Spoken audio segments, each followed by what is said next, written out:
Hi, I'm Blair Gilbert here from MrHardware.com and Gilbert's Pro Hardware in St. Clair Shores, Michigan, here to talk about a very rare toilet flush valve called the Universal Rundle, also used in a lot of Sears toilets. Very strange flush valve.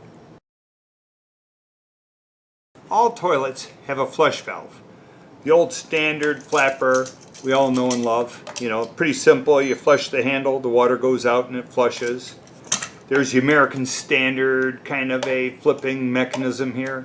Then Universal Rundle made it, and they made it for Sears. So a lot of the toilets that say Sears or Universal Rundle, kind of rolls off the tongue, is this flush valve, and we lovingly call it the flipper tipper.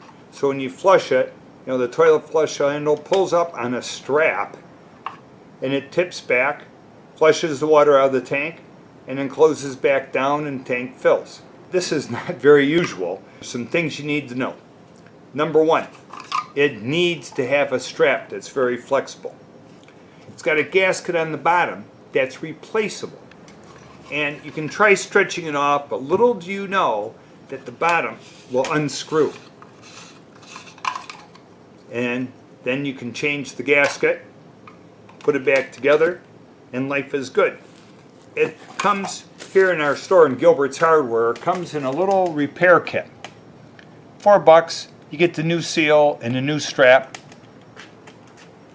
And you just change the blue gasket, change the strap, which you have to be careful of. The customer had one and he broke one of the two ears off that the unit pivots on,